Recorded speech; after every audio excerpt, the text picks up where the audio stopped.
The termination notice hit me like a sucker punch to the gut. I was standing in the site trailer, dust still clinging to my boots from the morning walkthrough, when Liam Porter, the new project manager, slid the paper across his desk. "You're slowing us down, Ethan," he said, his voice clipped, eyes glued to his tablet. "We need guys who prioritize deadlines over nitpicking safety concerns." I'm Ethan Caldwell, 48 years old, a construction site supervisor with 25 years of sweat and calluses earned across Billings, Montana. After 2.5 decades of building the city's skyline, I was being canned like some rookie who forgot his hard hat. The trailer smelled of stale coffee and diesel, the hum of the generator outside rattling my skull. Some hotshot from a Seattle firm didn't even look up as he goaded my career. His fingers tapped the screen, probably already emailing my replacement. "You're done here," he added, like he was ordering a burger at a drive-thru. I stared at the paper, my name typed in coal black ink. Ethan Caldwell. Termination effective immediately. My chest tightened not with anger, but with the kind of shock that makes your ears ring, like you've just missed the last step on a staircase. I'd given North Peak Construction everything: early mornings, late nights, weekends, spent double-checking blueprints. This was the company I'd bled for, the one I'd trusted to have my back. Now they were kicking me to the curb because I dared to point out that the temporary supports on the Riverview project's third floor were a disaster waiting to happen. I'd flagged those braces last week, shown Liam the specs, and he'd brushed me off with a smirk. "Engineering signed off," he'd said. Like that settled it. I knew better. I'd seen what happens when corners are cut. Buildings don't forgive mistakes. The betrayal wasn't just Liam's. It was North Peak, the company I joined when it was still a scrappy outfit run by Harold Vance, a man who'd shake your hand and mean it. Under his son Nathan, it had become a machine churning out projects faster than a Vegas slot machine, quality be damned. I'd sensed the shift, but I never thought they'd turn on me, not like this. My hands, rough from years of handling rebar and concrete, twitched at my sides. I wanted to grab that tablet and smash it to demand answers, but I didn't, not yet. Instead, I stood there, the weight of 25 years pressing down on me. My mind flashed to Clara, my wife, who'd be waiting at home, probably planning our usual Friday pizza night. How was I supposed to tell her I was out of a job, that the company I'd defended, the one I'd staked my reputation on, had just spit in my face? The trailer walls seemed to close in the air, thick with the sting of being discarded. I wasn't just losing a paycheck, I was losing a piece of who I was. Liam finally glanced up, his eyes narrow, waiting for me to explode. He didn't know me. Men like him expect guys like me to yell, to throw punches, to make a scene. I gave him nothing. I picked up my hard hat, the one with my initials scratched into the brim, and nodded once. "I'll clear out," I said, my voice steady, even as my insides churned. I wasn't done, not by a long shot. They just started a fight they didn't know they'd lose. I walked out of the trailer, the Montana sun searing my neck, and felt the eyes of the crew on me. My boots crunched against the gravel, each step heavy, like I was dragging the weight of a collapsed scaffold. I'd just been fired from North Peak Construction, a quarter century of my life, erased in a single conversation, and yet the world kept moving. Cranes swinging, hammers pounding, radios blaring country tunes. I didn't shout or curse. I clutched my hard hat, its worn brim biting into my palm, and followed the young security guard who looked like he'd rather be anywhere else. "This way, Mr. Caldwell," he mumbled, avoiding my gaze. I nodded, my throat tight, and said nothing. The crew slowed their work tools, pausing mid-motion. Guys I'd trained, shared beers with, stood shoulder to shoulder with, through blizzards and deadlines, watched me pass. I caught their glances, confusion, pity, maybe anger, but I kept my eyes forward, fixed on the rusted tailgate of my Ford pickup. The guard handed me a cardboard box, my belongings shoved inside like yard sale leftovers: a thermos, a dog-eared code book, a photo of Clara from our Yellowstone trip. I set it on the passenger seat without looking inside. My fingers grazed the steering wheel. The leather cracked from years of my grip, and I sat there, engine off the cab, stifling with late morning heat. I didn't cry. I didn't slam my fist into the dashboard. I just breathed, slow and deliberate, each inhale tasting of dust and regret. My mind was a blank wall. No thoughts breaking through, just a dull ache spreading from my chest. I'd built half of Billings banks, schools, office towers, and now I was nobody. Escorted off my own site like a trespasser. The injustice of it burned, but I swallowed it, let it settle deep where it wouldn't spill out. I turned the key, the engine rumbling to life, and pulled away. In the rear view, I saw Liam Porter already chatting with some new guy, probably promising to keep the project on track no matter the cost. Driving home, I passed the diner where Clara and I used to grab breakfast after her night shifts at the hospital. The neon sign flickered same as always, but it felt foreign now, like I was seeing it through someone else's eyes. I stopped at a light, my hands idle, and noticed my knuckles whitening against the wheel. I forced them to relax one finger at a time. At home, I parked in the driveway, the familiar sight of our sagging porch, doing nothing to ease the knot in my gut. I carried the box inside, set it on the kitchen counter, and poured a glass of water. The faucet dripped a steady plink against the sink, and I stood there, glass untouched, staring at the linoleum. Clara wouldn't be back for hours. The house was quiet, too quiet, the kind of silence that amplifies your pulse. I moved to the sink, washed my hands, the cold water stinging my skin. I scrubbed until my palms were raw, as if I could rinse away the morning. My reflection in the window showed a man I barely recognized, lined face gray, creeping into my stubble. I'd been betrayed, discarded, but I wasn't broken. Not yet. I dried my hands, folded the towel, and sat at the table, the box looming beside me. Something inside me stirred, not anger but resolve. This wasn't the end. It was the beginning of a reckoning. The kitchen table felt like a battlefield, that cardboard box of my belongings sitting there like a grenade I'd just been fired from North Peak Construction, escorted off the Riverview site like a thief. And now I was alone in our quiet Billings home, the weight of betrayal sinking deeper. I pushed the glass of water aside, its surface rippling, and leaned back in the chair, the wood creaking under me. My eyes drifted to the fridge where a magnet held a faded photo of Clara and me at a 4th of July barbecue, grinning like life was simple. That was years ago, when North Peak was more than a corporate machine, when it felt like family. Back then, Harold Vance ran the show. At 70, he was a grizzled giant, hands scarred from decades on job sites, voice like gravel, but warm when he laughed. I was 30, hungry to prove myself, and Harold saw something in me. "You've got an eye for the details, Ethan," he'd say, clapping my shoulder as we walked a half-finished bank building at dusk. We'd linger, checking rebar placements, poring over plans under a work lamp. One night, over burgers at a dive bar, he handed me a beer and said, "Build it right, and it'll outlast us all." I believed him. Those words became my creed. Harold's North Peak was a place where quality mattered.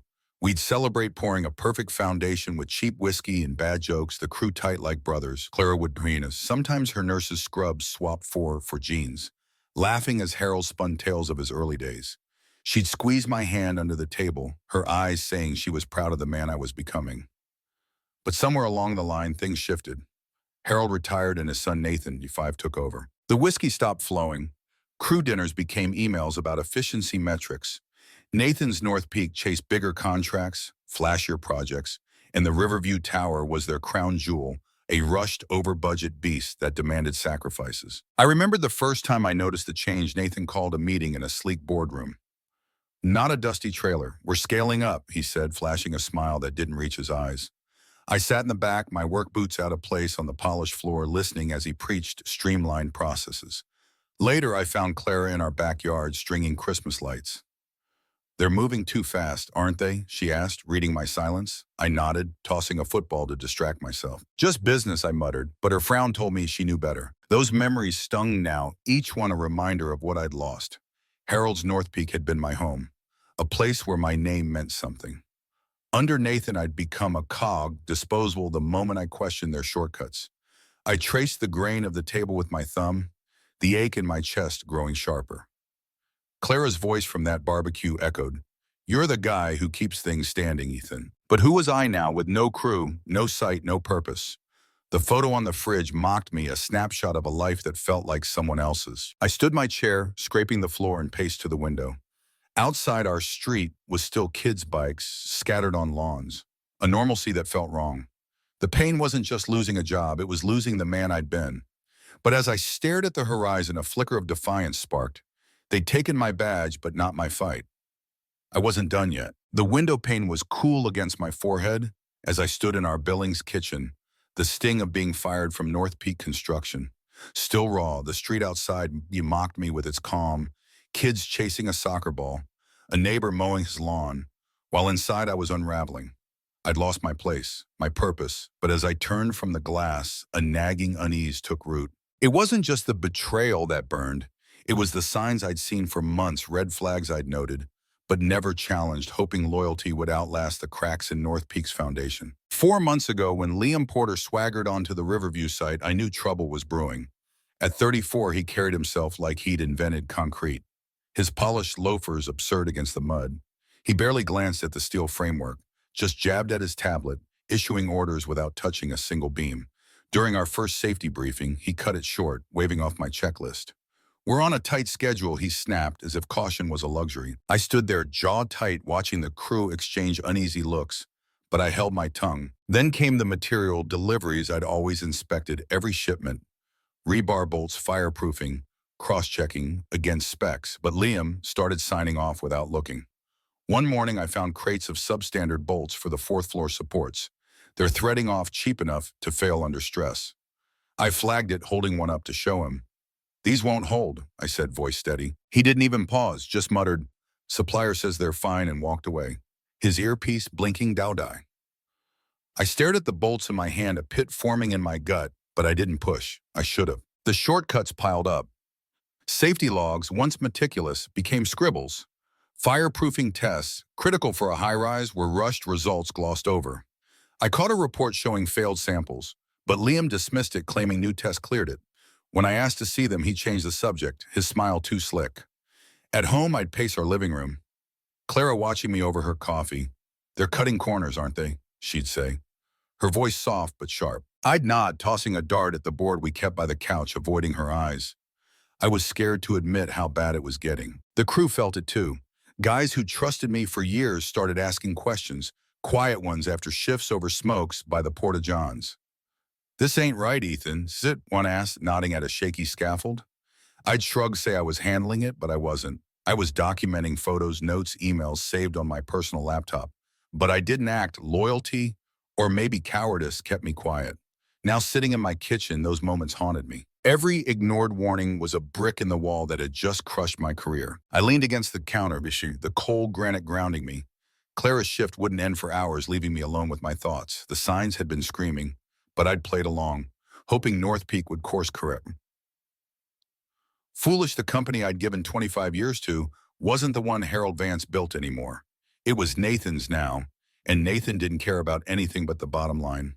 My fingers curled into a fist, not out of rage but resolve. Those signs weren't just mistakes. They were a pattern, and I was done pretending otherwise. The granite counter bit into my palms as I stood in our Billings kitchen, the echoes of North Peak's betrayal pulsing through me. I'd seen the warning signs. Shoddy bolts, fudged safety logs, Liam Porter's careless swagger. But I'd stayed quiet too long, and now I was out my 25-year career, reduced to a cardboard box. The realization wasn't just pain. It was fuel. I wasn't going to let North Peak bury me, or the truth about their reckless Riverview project. I straightened my jaw set and moved to the dining table where my laptop waited like a loaded rifle. I started with precision, like laying out tools before a big job. Every night for months, I'd snap photos of violations, weak scaffolding, untested fireproofing, mislabeled steel. Now I transferred them from my phone to a cloud drive, each image a piece of evidence against North Peak's negligence. I created folders labeled by date, floor, and issue, organizing 68 distinct infractions, from minor oversights to disasters in waiting. My fingers flew across the keyboard, cataloging details: 412, 25, floor 4 substandard bolts, risk of shear failure. I wasn't just documenting, I was building a case. Next, I dug into my email. I'd forwarded every exchange with Liam to my personal account, his curt dismissals, his vague promises of approved materials. I saved them as PDFs, time-stamped and backed up. Montana law allowed recording conversations with consent, so I'd captured a few talks with Liam, his voice dripping with arrogance as he brushed off my concerns. I uploaded those audio files too, my headphones on, his words reigniting the fire in my chest. Clara, my wife, needed to know the stakes, so I emailed her a link to the drive. "Keep this safe," I wrote. "No explanation needed." I didn't stop there. I pulled out a legal pad and listed every missing item from my box: my Milwaukee drill, a laser level $1, $800 worth of gear. North Peak hadn't returned. I called their HR office, my voice calm but iron hard. "I need my tools back," I said. The woman on the line stammered, claiming I'd been fired for disrupting operations. I cut her off. "Send that in writing," I demanded, "or my lawyer will." I didn't have a lawyer yet, But the threat landed. She promised to follow up. I hung up my pulse steady and jotted down the call's details. Each step was deliberate, like setting rebar before a pour. I wasn't raging or panicking. I was planning North Peak thought they could erase me, but they'd underestimated the man they'd crossed. I leaned back the chair, groaning, and glanced at the clock. 2:37 p.m. Clara's hospital shift would keep her away until evening, giving me hours to fortify my position. I opened a new document and began drafting a report for OSHA listing violations with cold precision, cross-referencing building codes I'd memorized over decades. This wasn't about revenge. It was about the 200 workers and future tenants who deserved a safe building. The dining room was dim sunlight fading through the blinds, but I felt sharper than I had in months. The turmoil of being discarded hadn't broken me. It had woken me. North Peak's lies were a house of cards, and I was gathering the wind to blow it down. I saved my work, closed the laptop, and stood my shadow long across the floor. This was war, and I was ready to fight it.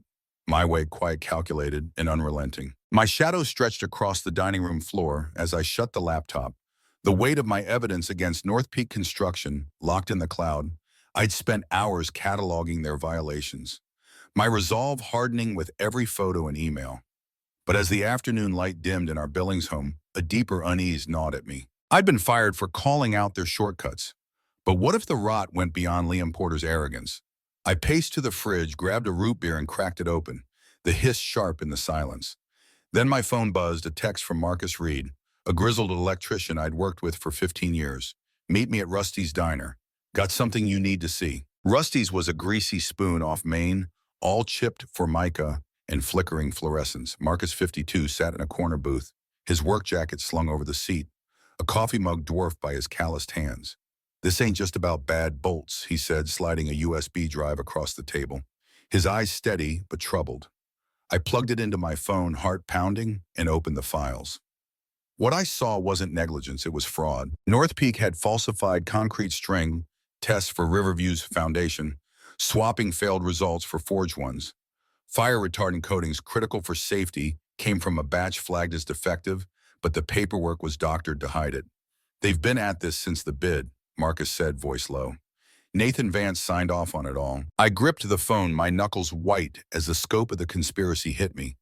This wasn't Liam's sloppiness. It was a deliberate scheme orchestrated by Nathan Vance, the CEO, who turned his father's company into a profit-chasing beast. They'd lowballed the Riverview contract to win it, then cut costs with subpar materials, risking lives to pad their margins.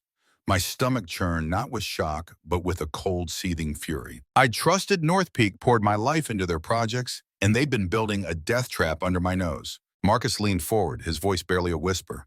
My kid's firm is leasing space in that tower. I can't let this slide. I met his gaze, my own resolve mirroring his. Neither can I said, pocketing the drive. The diner's jukebox kicked on some old Springsteen track, but it faded into the roar of my thoughts. Every tenant, every worker in that building was a potential victim of North Peak's greed. My firing wasn't just personal, it was a cover-up, a move to silence me before I dug too deep. Back home, I sat at the dining table, the USB's contents burning a hole in my mind. Clara's shift would keep her at the hospital till late, leaving me alone with this bombshell. I opened my laptop again, cross-referencing Marcus's files with my own.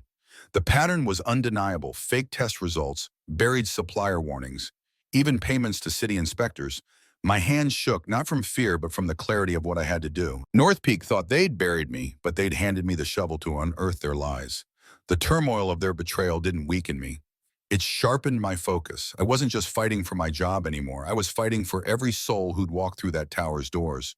This was bigger than me, and I was all in. The laptop screen glowed in the darkened dining room. Marcus Reed's USB files exposing North Peak Construction's fraud like a knife through canvas. I'd uncovered their scheme. Forged tests, defective materials, all greenlit by Nathan Vance to skim profits off the Riverview Tower. My firing was their attempt to muzzle me, but they'd misjudged my grit. I leaned back the chair, creaking my pulse steady as a jackhammer. This wasn't just about clearing my name.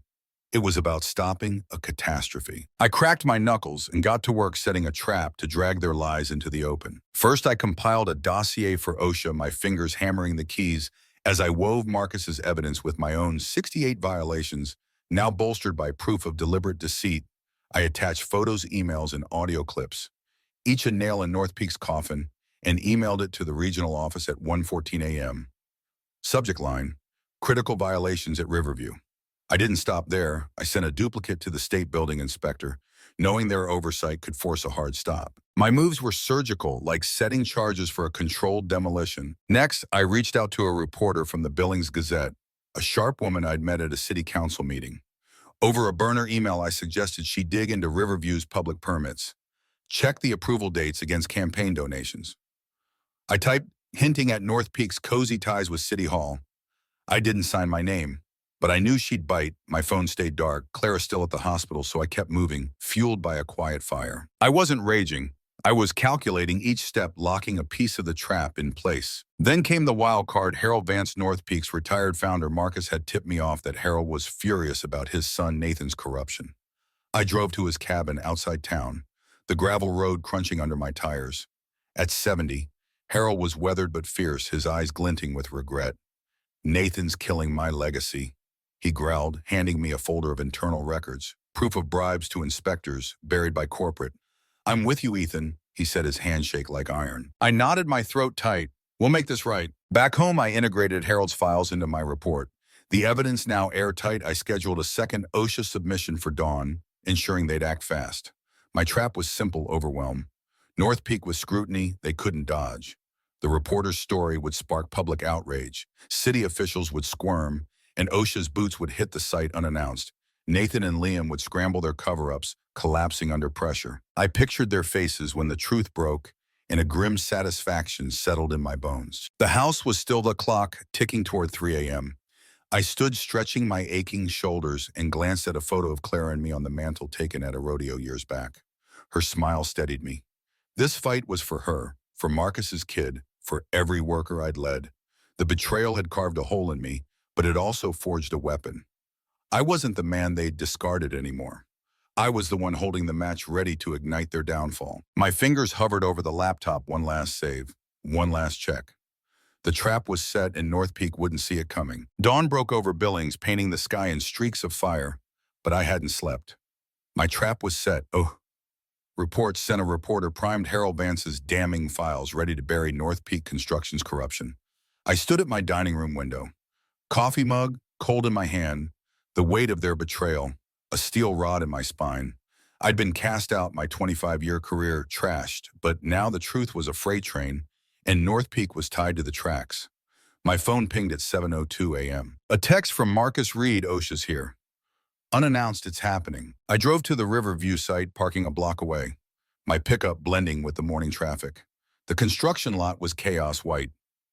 OSHA vans lined the fence, inspectors in neon vests swarming the skeletal tower. Workers stood idle, their tools abandoned, as clipboards flashed under the rising sun. Nathan Vance, North Peak's CEO, paced near the trailer, his suit rumpled, barking into a phone. Liam Porter was nowhere in sight, likely already cut loose. I stayed in my truck, cap pulled low, watching the unraveling like a hawk. By noon, the Billings Gazette dropped its story online: Riverview project plagued by safety fraud. The reporter had dug deep, linking North Peak's fast-track permits to hefty donations to city council campaigns. Social media erupted, locals demanding answers. I scrolled X on my phone, seeing hashtags like #Riverview Scandal, Trend. City Hall issued a panicked statement, vowing full cooperation, but the damage was done. OSHA's findings hit the news by evening: systematic falsification of safety records enough to halt the project indefinitely. Nathan's face, pale and drawn, flashed on a TV in a nearby bar as I grabbed a soda. Harold Vance called me at dusk. "The board's done," he said, voice heavy but resolute. "They're suspending Nathan, effective now." He'd presented his evidence, bribes, forged tests to the board, forcing their hand. Criminal charges were looming, the state attorney general circling. I pictured Nathan in his corner office, blinds drawn, realizing his empire was crumbling. My chest tightened, not with triumph, but with the raw ache of seeing a company I'd once loved implode. I'd helped build it, and now I'd helped tear it down. The site was a ghost town by nightfall. Floodlights off, cranes frozen. I walked the perimeter, boots sinking into mud, the silence deafening. Yellow tape blocked the gates. OSHA seals on every entrance. A lone security guard nodded at me, unaware of my role. I didn't gloat or cheer. I just stood there, the cold air biting my face, feeling the gravity of what I'd done. This wasn't about revenge. It was about the tenants, the workers, the lives North Peak's greed had endangered. My betrayal had been personal, but their crimes were public, and I'd made sure they paid. Claire texted me, "You okay?" Coming home, I typed back, "Soon," and pocketed the phone. The turmoil of their deceit still churned in me, a wound that wouldn't close easily. But as I turned back to my truck, the stars sharp above, I felt a shift. Justice wasn't joy. It was clarity. North Peak's house of lies had collapsed, and I'd been the one to pull the pin. I climbed into the cab, the engine roaring to life, and drove into the night, ready to face whatever came next. The night air was crisp as I drove away from the shuttered Riverview site. Its silent cranes fading in my rear view, North Peak Construction's empire had crumbled OSHA's hammer. A reporter's exposé, and Harold Vance's evidence had toppled Nathan Vance's house of fraud. I'd exposed their lies, but the victory was hollow, a jagged edge in my chest. I'd given 25 years to that company, and their betrayal had stripped me bare. Now, as Billings's streetlights blurred past, I knew it was time to sever the last ties, to walk away clean and reclaim my name. At home, I found a voicemail from a rival firm, Clearstone Builders, offering me a consulting gig. "We heard what you did," the voice said, gruff with respect. "We could use a man like you." I stood into the kitchen, the phone heavy in my hand, Clara's jasmine lotion lingering in the air from her morning routine. The offer was tempting, steady pay, a chance to jump back in, but it felt like stepping into another machine. I dialed back, my voice low and final. "Appreciate it," I said, "but I'm done with that world for now." The guy paused, then said, "Fair enough, Caldwell." I hung up the click, echoing like a door slamming shut. The next day, I got a call from North Peak's legal team, a slick attorney trying to negotiate. "We can settle this quietly," he said, his tone oily, offering hush money to drop my complaints. I leaned against my truck, the Montana wind rattling a loose fence post nearby. "No deal," I said, my words sharp as a blade. "You don't get to buy my silence." He started to argue, but I cut him off. "Don't call again." I ended the call, my pulse calm, the act of refusal like shedding a rusted chain. North Peak's shadow no longer owned me. I drove to the county courthouse that afternoon, where Nathan faced his first hearing.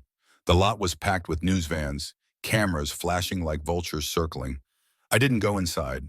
I stood across the street, hands in my jacket pockets, watching Nathan emerge, flanked by lawyers, his face gaunt, eyes darting. Our gazes locked for a moment, his filled with a mix of defiance and dread. I didn't flinch or nod, just held his stare, then turned away, my boots scuffing the pavement. That look was enough. He knew I'd brought him down, and I didn't need words to prove it. Clara was waiting when I got home, her eyes soft but searching. "You did what you had to," she said, setting a plate of lasagna on the table. I nodded, the smell of garlic grounding me. "It's over," I said, my voice steady, though the turmoil of their treachery still simmered. I'd lost a piece of myself in this fight, but I'd gained something harder, purer, a clarity that no one could take. I took her hand and squeezed it, the warmth of her skin, a lifeline. The dining room felt lighter, the weight of North Peak's deceit lifting with each breath. I wasn't the man they'd tried to erase. I was Ethan Caldwell, and I'd walked through their fire unbroken. As Clara smiled, the ache in my chest eased, replaced by a quiet strength. I was free, not just from North Peak, but from the need to prove anything to anyone. The past was done, and I was ready to step forward. The lasagna's warmth lingered on my tongue as I sat across from Clara, her hand still in mine. The dining room a quiet haven after severing ties with North Peak Construction. I'd toppled their corrupt empire, exposed Nathan Vance's fraud, and walked away from their world, my name intact. Yet the scars of their betrayal ran deep, a dull throb beneath my ribs. I wasn't the same man who'd poured concrete for 25 years in Billings, but as I looked at Clara's steady eyes, I felt the stirrings of something new. Not just survival, but renewal. I took a job with Horizon Builders, a smaller outfit with a rep for doing things right. My title was project manager, and every morning I pulled on my work boots, the leather creased from years of use, and drove to a new site, a community center. Modest but solid. I walked the grounds, checking rebar spacing, verifying concrete mixes, my tape measure snapping with purpose. "Looks good, Caldwell," a young foreman said, and I nodded, the praise grounding me. Each beam we set, each form we poured, was a step toward rebuilding not just the building, but the man I was meant to be. Weekends, Clara and I tackled our home's aging deck, tearing out rotted boards and driving new screws under Montana's wide skies. She'd hand me nails, her laughter cutting through the sawdust, and we'd pause to watch hawks circle above. One evening as we sanded planks, she said, "You're lighter now, Ethan." I smiled, wiping sweat from my brow. "Feels like it," I replied. The truth settling in. The turmoil of North Peak's deceit hadn't vanished, but it no longer ruled me. I was crafting a life that answered to my own code. In my truck, I kept a printed email from Marcus Reed tucked in the glove box. "You saved my kid's future."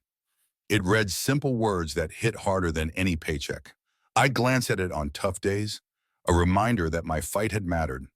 Horizon's crew grew to trust me, and I brought Marcus on as my lead electrician, his steady hands a mirror of my own resolve.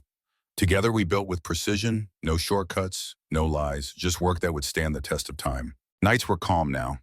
Claire and I would sit on the new deck, beers in hand, the stars a silent witness to our hard-won peace. The ache of betrayal still lingered, a faint echo, but it didn't define me. I'd face North Peak's fire, expose their greed, and come out stronger. Not because I won, but because I chose to do what was right. My life wasn't perfect, but it was mine, built on a foundation I could trust. What as I know, I've learned that betrayal can break you, or it can forge you. For me, it was the latter, a crucible that stripped away illusions and left clarity. I'm still here, still building, still Ethan Caldwell. But I wonder, what would you do if someone tried to erase your life's work? Would you fight or walk away? Share your thoughts, because I've learned one thing. The truth only matters if someone's willing to stand for it.